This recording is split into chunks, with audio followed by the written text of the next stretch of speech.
United States Trance Movement here with Sean Tyas. How did you get into the trance as opposed to other forms of EDM? What prompts you to become a DJ? Well, I guess when I first started out in the club scene, I guess it was in New York in like the late 90s. I was into the house music first, and then I was always going to Tunnel every week. And one night our club got shut down, and kind of just picked up a flyer off the floor, and I heard Paul Van Dyke, and I walked over just down the street. It was just up 27th Street, went to Twilo to get Paul Van Dyke, and basically from that moment on, I was just trance. That's pretty cool. How did you find out you were going to be one of the DJs at ASOT 450, and how did you feel about it? You get an email about it, and they say, you know, you've chosen to go play, or to do one entry. And when I was at ASOT, not even like a phone call, just an email. Well, I'm good for, like, I know a couple people over at Armada, so you know they'll actually just send me for 300. I was notified by just on AOL's Messenger, and they come and they get played at ASOT 300. They don't even ask you; they just tell you. And so it's it's an absolute pleasure and honor to play. Like I don't think there's many Americans that get to play there. So what was your reaction? Also, like my reaction was always shock. 300 was more shock because it was the first time I'd ever been really connected with that level. And that was a real honor. So 450 was just really icing on the cake. What prompted you to move to Switzerland, and how do you like it there? I love it there. It's really clean. It's it's very laid back, very quiet compared to the crazy weekends that obviously I leave. And then come back home and it's home based, it's quiet. I moved to Germany in 2004 to do studio work, and ended up taking another a better studio job in Switzerland. So I just ended up staying there. What do you miss most about New York? The prices of everything. The vices? I think it's so much cheaper. And believe it or not, New York's an expensive state, but compared to Switzerland, the shopping is way better in New York. Yeah. And obviously, stupid thing to not say with my friends and family, probably more. What's your favorite track at the moment?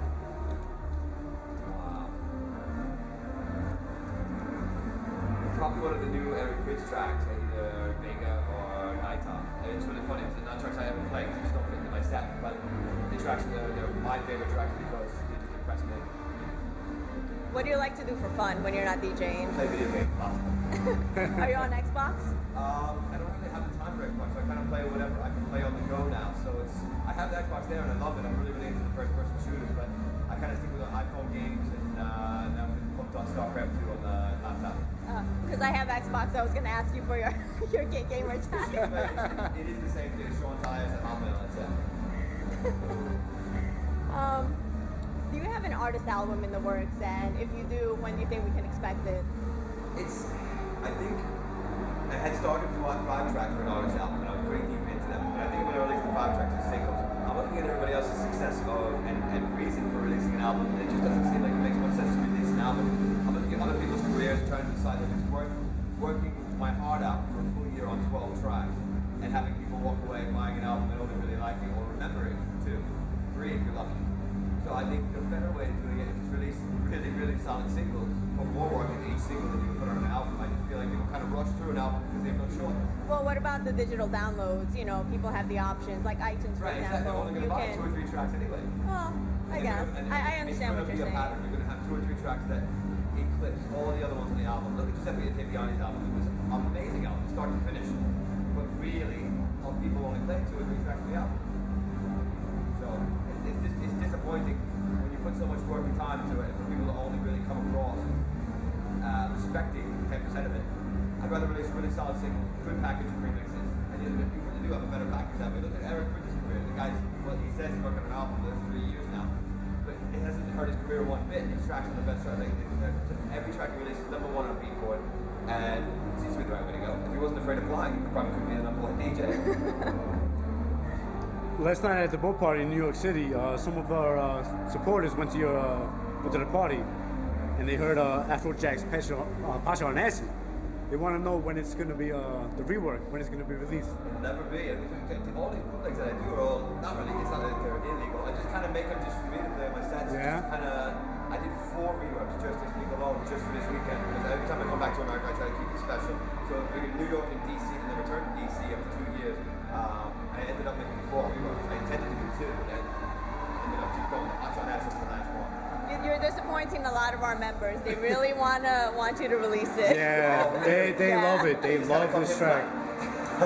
That's what Big Man is on right now. He's setting the mood for you right now. Do you have any advice for him? to an upcoming DJ producer? He's doing everything right. I mean, I play a lot of his tracks on my radio show already. One time I'm pretty sure I gave him his track in 2 a week. He's doing everything definitely right. He's working with the right labels, releases on Discover and other labels. I'm proud of him actually. I've known him since he started, so yeah, he's going exactly the right way. What can we expect from you from the years to come? And what would you like to share with the United States Trance Movement? Well, I mean, in the years to come, expect me to expand my range. Don't expect me to get, like, I'm not going to not stop making trance, but I want to start making other styles like techno and as funny as it's going to sound, a little bit of house. I'm going to do I'm really starting to like that Swedish sound, that melodic house and stuff like that. Swedish house? I'm very impressed by it has the same kind of power that trance does, but at a way lower BPM with more melodic space and stuff like that. So I want to experiment more with that.